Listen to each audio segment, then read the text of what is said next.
C-suites across industries are focusing on how AI and data will move their companies forward in this digital age. Today's guest revolutionized media in the digital age and pioneered data measurements in the agency world, but he also knows the importance of a people-first approach. Unbossing is a show about reinventing leadership in chaotic times. Each week, we connect with leaders in business and tech and ask them, what did you have to unlearn to succeed again? I'm Rishad Tobaccowala. And I'm Drew Ianni. Most executives lead one major transformation in a career. Today's guest has led 6. David Kenny started his career at Bain, then co-founded Digitas in 1996, at a moment when barely anyone understood what a digital agency was, let alone why they'd need one. He took it public, sold it to Publicis for over $1 billion, and left. Then he went to Akamai, then the weather company, which IBM acquired under his leadership for more than $2 billion. Then he ran IBM Watson, and then David became CEO of Nielsen, one of the most storied and most disrupted companies in the history of media. At Nielsen, he didn't just run the company. He led it through 2 largest transactions in its 100-year history. And he added a second title, Chief Diversity Officer, not because the board asked him to, but because he decided that the CEO is the most powerful person in the room, and if inclusion isn't the CEO's job, it won't get done. David is now executive chairman of Nielsen, the chairman of the board at Best Buy, and chairman of Teach for America. And the question we want to dig into is a simple one. How does someone reinvent themselves that many times in that many different industries without losing the thread of who they are? This is a conversation about transformation from someone who has lived it, not as a strategy, but as a way of being.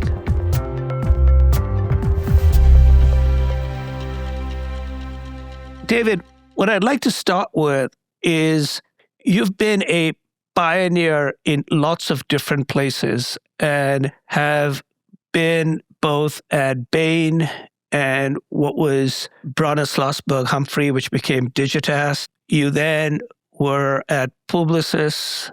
You then went to Akamai, then to weather company / IBM, then to Nielsen.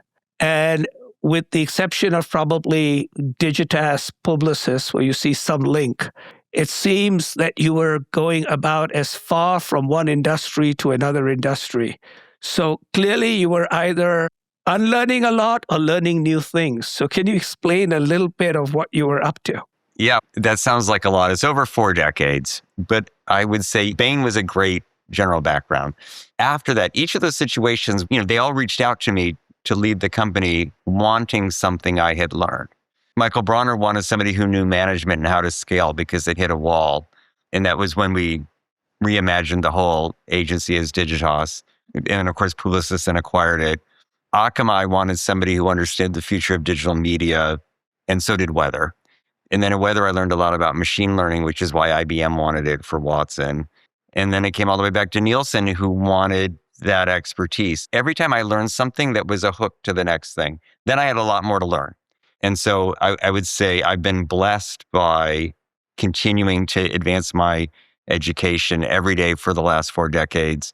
And now in the boards I'm involved in, I'm continuing to learn as quickly as I can. And that gives me great joy to keep learning. And so I'm going to keep doing it. One of the things that, in addition to learning in all those years across all these different companies, you also mentored a lot of people. And unlike people like me who are self-employed, some of your people have actually turned out to be really successful. Well, I think you've been successful as well. But one measure I have is, am I developing people who can be the CEO of large organizations? So I do have a list. I've got 38 CEOs of billion-dollar-plus companies that work for me along the way. And that's on them. They've earned that.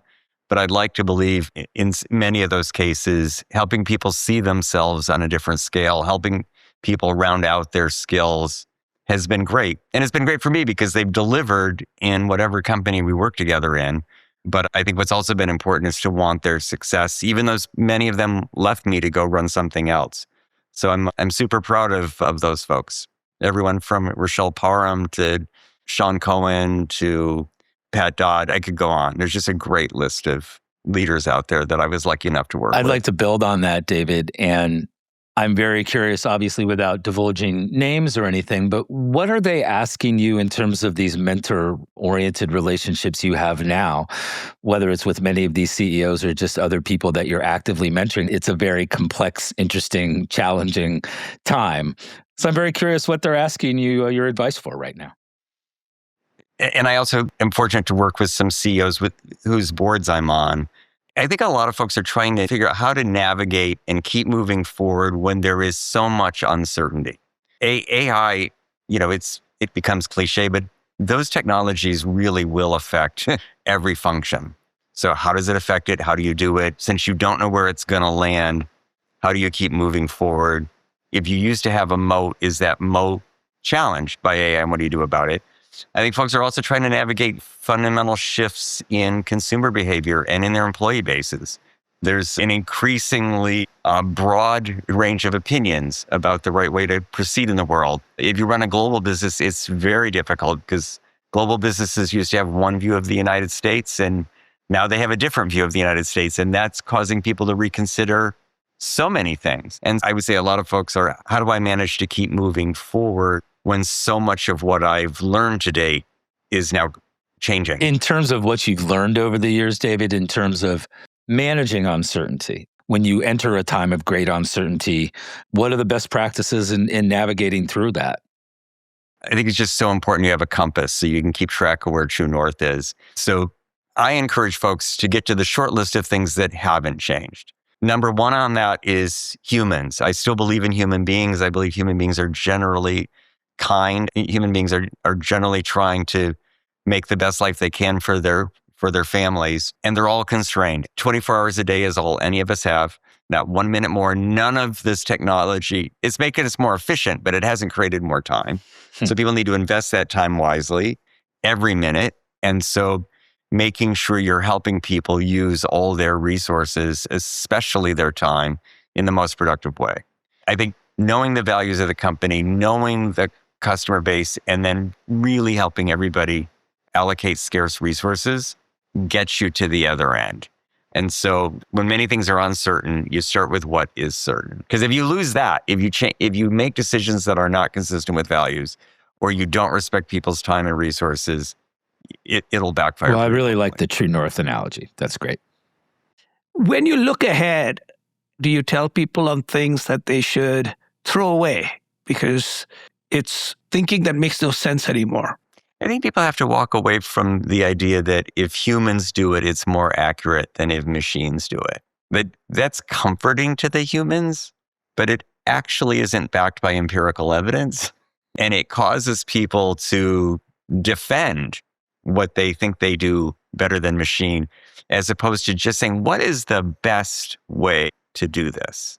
What's going to get to the best answer? So leaning into the outcome versus the input, I think, is super important. And so I think it is important to unlearn any sense that a human does this better and simply say, what could the human and machine do together? I think secondly, and it's part of what you guys are getting at with unbossing generally, I think you have to get away from the answer of a structured top-down organization. You have to get away from the idea that somehow there's a strategy built at the top that then push through the C-suite and then push through the next level of management, and then people know what to do. Because AI is a great enabler, which means the front line often has information at the same time or faster than you do. And in fact, what's really important is to listen the other way up. What is the front line hearing? How would they adapt the strategy to meet an individual customer, an individual need? And how can you go faster by creating more authority and more decision-making at the front line? Going back a little bit, David, on uncertainty, which obviously permeates the conversation. And there is a difference between when someone faces uncertainty and when they have fear. And throughout the Athena project, and every conversation that Rishad and I seem to have, there's a lot of fear out there, from the most senior executives all the way down to the front lines. And I'm very curious to get your thoughts on how do you manage that? And how do you manage your own fear and recommendation for people who are fearful, even if they're very senior and accomplished? But also, how do you manage a team sphere? Because uncertainty is one thing and fear is another. And I'd love your thoughts on that. Yeah, in all the businesses I've been in, it's been a transition. Digitas started with a direct marketing company that became an internet company. And then it was about getting all of Publicis to be digital first. And certainly Weather went from a TV channel to a mobile property. And Nielsen has been at a big change as we put streaming in the ratings. And where I keep encouraging people is a little fear is okay. Because in all those cases, it was the fear of becoming less relevant that drove us to make the change. And then I think the second part is what could go wrong? What are you actually afraid of? And what if it came true? If it came true, is it irreversible? Or can you course correct? If it came true, what would we do about it? And in many cases, that calms you down because you actually realize the risk of not taking the action could actually be more devastating than taking and having things go a little wrong. And I think what's not good is to say, don't have fear, because I think that's not practical. And quite honestly, I have found fear to be a useful motivator in moderation, as long as you're able to dimensionalize Is there anything you can do from a cultural, organizational perspective? And I'm like you, I'm a embrace the chaos kind of guy, right? And I'm an entrepreneur. So I guess I'm built for that. And I have that DNA, but a lot of people across larger organizations may not have that DNA. How can you help them from a cultural perspective embrace the chaos and take this, let's take it on type of feeling? I think what's important is to celebrate mistakes even when they don't turn out right. And so we certainly had some fits and starts in the way we measured streaming at Nielsen. Every board meeting, we do something called 15 minutes of fame, which is to bring someone from the middle of the organization and to show off what their team has done. And I made a point that half of those had to be things that didn't work. And what did we learn from those? And how did we celebrate that? And how did it make the product stronger from there? So I think that was one thing. The second thing is I also believe gardens don't grow if you don't weed them. And I think it's really important that you ask people to leave if they manage through fear. And because cultures don't get just established from town halls and value statements. They get driven by individual managers doing individual things. And when you see people driving their teams through fear and anger, then I think that's just counterproductive. And you coach people a little bit, but some people have just learned that way of managing. And I think you got to weed them from your garden and let them go work somewhere else. I love that. When you were the CEO of Nielsen for a period of time, you also made yourself the Chief Diversity Inclusion Officer. And this whole area of DEI has gone from high tide to low tide, but you haven't changed. So it may be one of those things that don't change for you because it's important. So speak a little bit about your belief and your commitment that has not wavered. So I've always found being inclusive is a way to get the most out of an organization because you find everyone's talents and use them. And I've been well lifted up. Back to my list of 38, there's, I think, almost half are women and almost half of people are color. And part of that was they just needed somebody to advocate for them and to tell them to go ahead and take a risk. So I'm a just true believer that inclusion is a business strategy. It's a talent strategy. It's a winning strategy. And it was part of being practical about scaling Digitas and Weather. It wasn't just the morality of it all.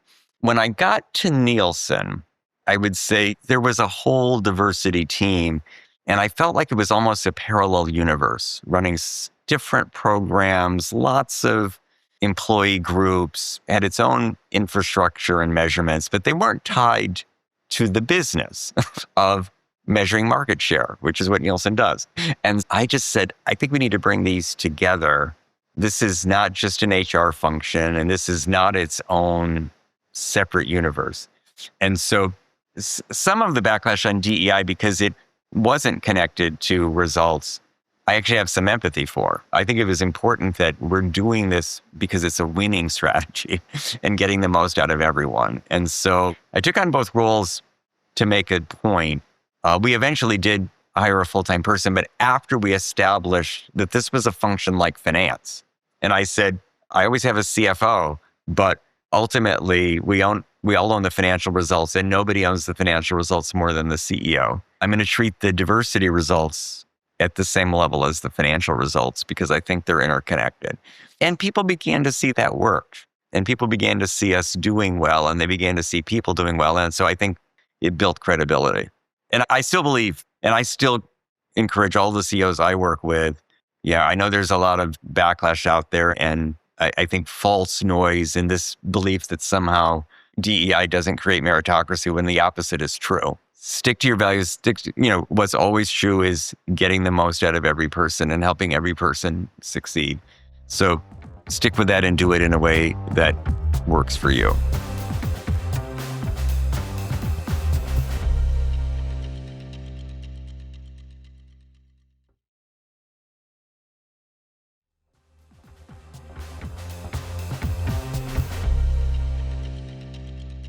David, as you have become more seasoned and stepped away from operating in CEO roles, you now have chairman emeritus, board roles. And you have some interesting thinking, and a lot of our listeners wonder about how to be on boards, B, how to work with boards, your advice on both of those. And I don't think it's for everybody, to be clear. There's a big difference between management and governance. And so, to serve on a board is to play the governance role. And in many ways, I think the boards are the keepers of the values. So I think it's really important that boards understand what's come before them, understand the values, and understand how to look at decisions through that lens, and to be a backstop or a gut check on management if it feels like they're going outside the values. And I think it's just so important to do that right. I think it's also important that you are really helping on the tough decisions and not creating too much bureaucracy or distraction for management. You're there to help management go faster, not slower, and stay on track with their values. Back to True North, I think the board role is to be a compass. And if you're comfortable with that, you can really add value and I think learn a lot from the other board members. But if you really love management, it's a different thing. What does not work is when boards try to manage. I think that's just a bad outcome, because then people get confused as to who the decision maker is. Many of our members of the Athena Project, and certainly a lot of the listeners out there, may be just joining boards for the first time or want to. And what makes a good board member? You've listed some things. We've had a few people say knowing when to listen and knowing when to actually speak up. Sometimes first-time board members are a little nervous about speaking up, perhaps. But any other thoughts in terms of being a good board member? It could be just a local nonprofit that you're on a board of, and all boards are not created equal. But what would be your advice to people for being a good board member? I think you have to have a real connection to the values of the organization. Whether that's my work at Teach for America or my work at Best Buy, you're really getting to the values of the organization and making sure you understand them, you understand where they came from, and that you can feel them intellectually and emotionally is key. Second thing is board work is really a team sport. The board members don't really work for the chairman of the board. They're all there to be independent. They're all there to learn from each other. So you've got to love team sports. You've got to love playing your position. You've got to know that only the team can win. There's no individual glory in board work. And if you can get excited about a team sport within the board and then between the board and the management team, I think you're going to have a much better shot at it. And I think it's really important that board chairs really become like the great coaches of professional and collegiate sports teams. Your whole job is to get the best out of the management team and the best out of all the board members. I think it's very important where you create the distinction of management versus governance. And what is the board's role as it relates to AI from a governance perspective when management is and the average employee, and we are all just trying to get our hands around it in general. So what is there to govern, and how should a board govern AI? Yep. So a year and a half ago, I chaired a Blue Ribbon Commission, co-chaired it with a woman named Nora Denzel for the National Association of Corporate Directors. And it was on this topic. And it was a great experience. First of all, because Nora and I are different. She's the lead director at AMD. So she, of course, was way out there on AI from a technical standpoint. Her career had been in deep tech. And of course, I came more from the application side and in the media and consumer side with some Watson experience. So we really learned that it depends on the company. And B, we were fortunate to have a set of directors that formed our committee, which I think represented 70 boards. Some people were on more than one. And so we learned a lot about all these different companies and what they were doing. And I would say there were several lessons in this report, but it started with know the values of the company and make sure tech is in service of the values. You can't give up your values and principles to make tech work. B, be really careful to guide yourself by the stars and not the passing ships. Because there was a whole range of discussions about people having digital strategies and then blockchain strategies and Y2K strategies. And then we were all in the metaverse for a minute. And generative AI is just one part of AI. Right. But the board's job is to not chase the shiny objects, but come back to what value are we creating for our customers and how are we doing that better than everybody else? And that's the way companies win, is to do that. And so I think an AI strategy is in the context of a broader tech strategy, for sure. And it's going to keep evolving. Too many people are stopping at generative AI because it's in English or Spanish. They can understand it.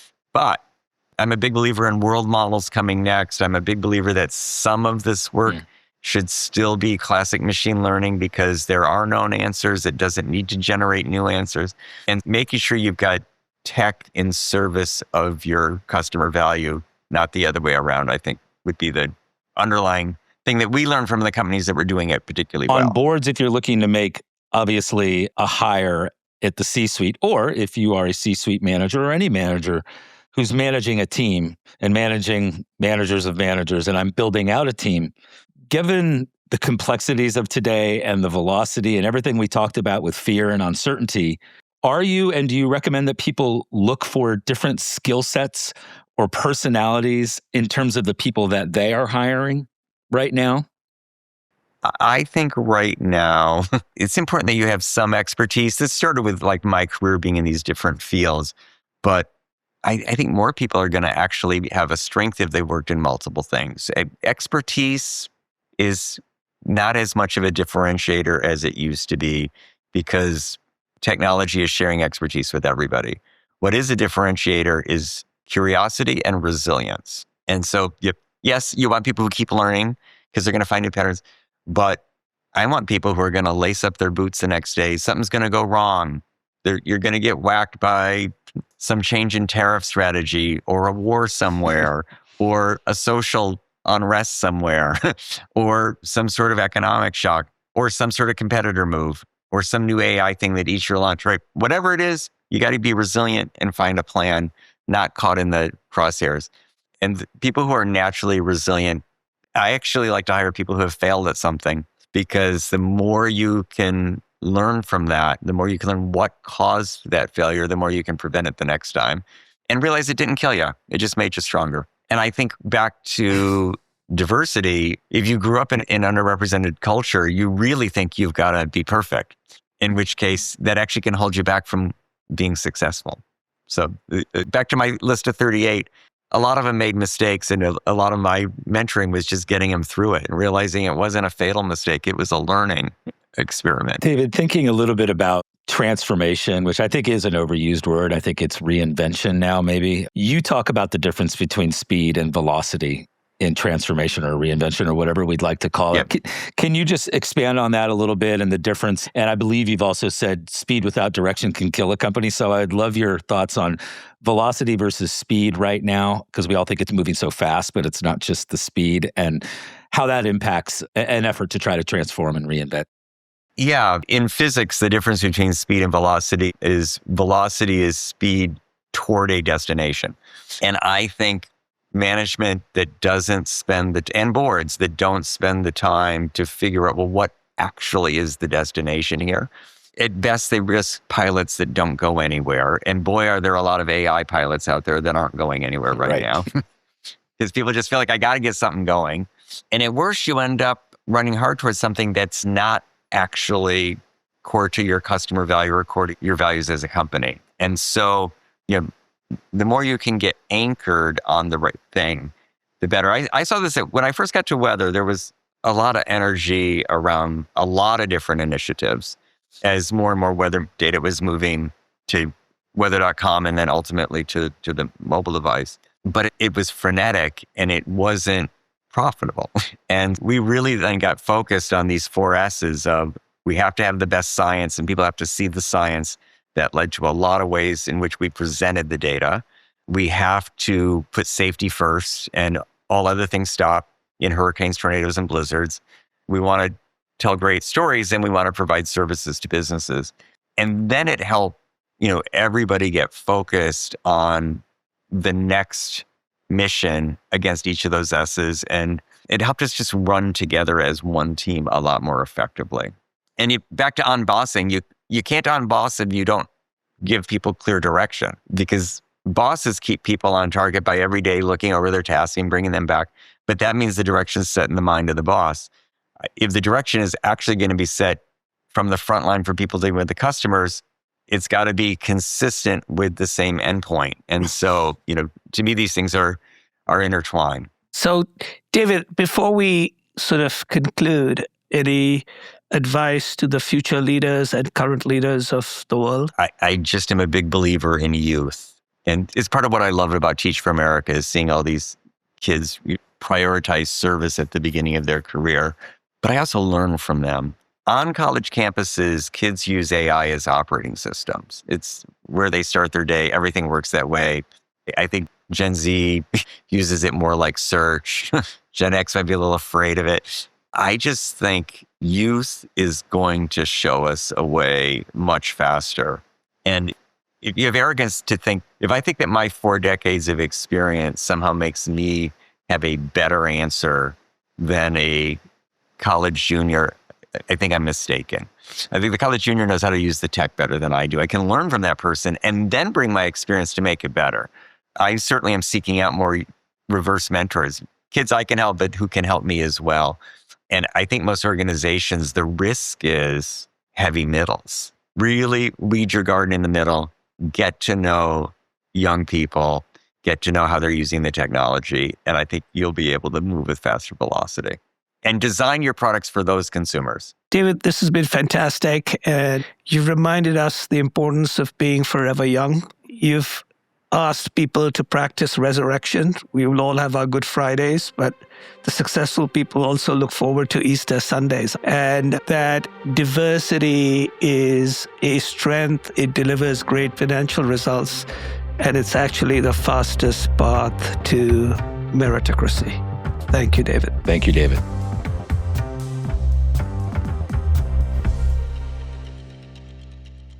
There was a lot we learned in this conversation, but if I were to think about the big unlearnings in this conversation, one thing we should unlearn, a lot of what we believe that humans are better than AI may not necessarily be true.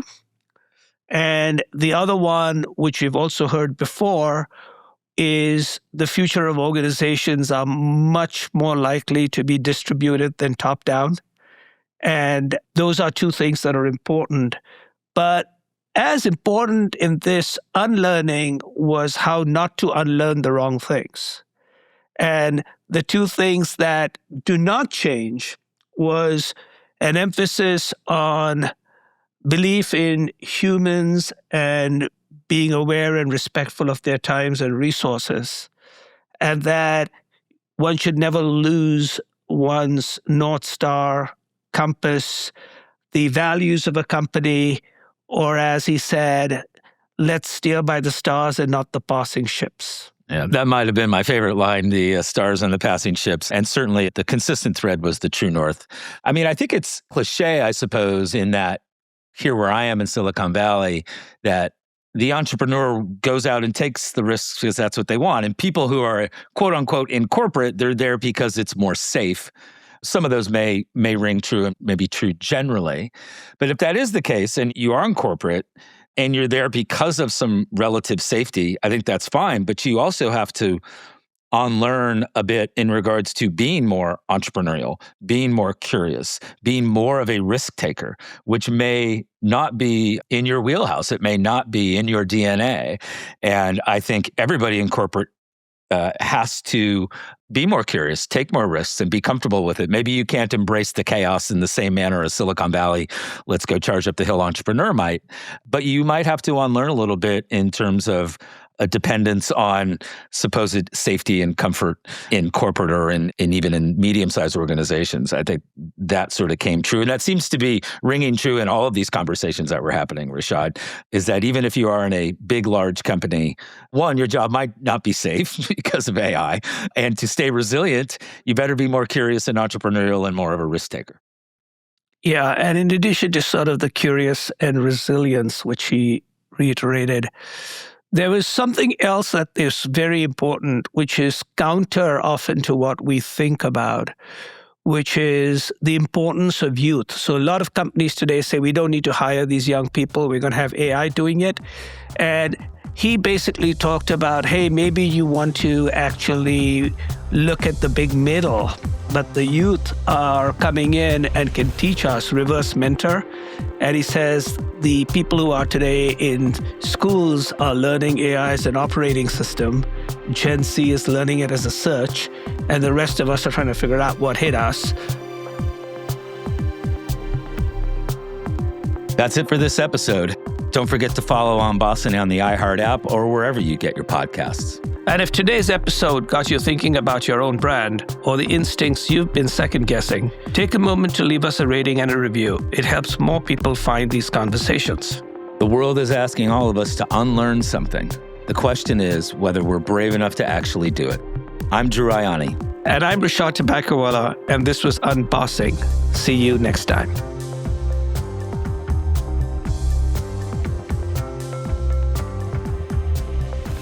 Unbossing is a Bubbler Media iHeart podcast production